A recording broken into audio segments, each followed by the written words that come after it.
విశ్వవిద్యాలయాల ఉపకులపతులు సలహా కమిటీల నియామకాలను మార్చి నాటికి పూర్తి చేయాలని మంత్రి నారా లోకేష్ అధికారులను ఆదేశించారు.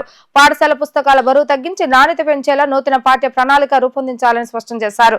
పాఠశాల విద్యలో OMR షీట్స్ ద్వారా డిజిటల్ ముదింపు విధానం అమల్లోకి ఉన్న అవకాశాలను పరిశీలించాలని సూచించారు. వచ్చే విద్యా సంవత్సరంలో కేజీ నుంచి పీజీ వరకు పాఠ్య ప్రణాళిక సమూల మార్పులపై పాఠశాల ఇంటర్ ఉన్నత విద్యాశాఖ అధికారులతో మంత్రి నారా లోకేష్ సమీక్ష నిర్వహించారు. విశ్వవిద్యాలయాల ఉపకులపతులు సలహా కమిటీల నియామకాలను మార్చి నాటికి పూర్తి చేయాలని మంత్రి అధికారులను ఆదేశించారు. విశ్వవిద్యాలయాల్లో QS వరల్డ్ ర్యాంకింగ్స్ లక్ష్యంగా క్రెడిట్ ఫ్రేమ్ వర్క్స్ ఇంటర్న్షిప్లు ఉండాలని సూచించారు.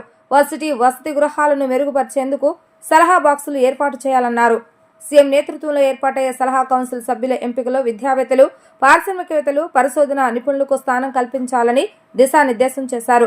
పాఠశాల పుస్తకాల బరువు తగ్గించి నాణ్యత పెంచేలా నూతన పాఠ్య ప్రణాళిక రూపొందించాలని స్పష్టం చేశారు. ఇంటర్ గణితంలో ఒకే పేపర్, వృక్ష జంతు శాస్త్రాలు కలిపి ఒక పేపర్, CBSE విధానంలో మాదిరి అంతర్గత మార్కులు తేవడంపై చర్చించారు. ప్రీ ఫైనల్ పరీక్షలు జనవరి కల్లా పూర్తి చేసేలా క్యాలెండర్ రూపొందించాలన్నారు. పాఠశాల విద్యలో OMR షీట్స్ ద్వారా డిజిటల్ ముదింపు విధానం అమలుకు ఉన్న అవకాశాలను పరిశీలించాలని సూచించారు.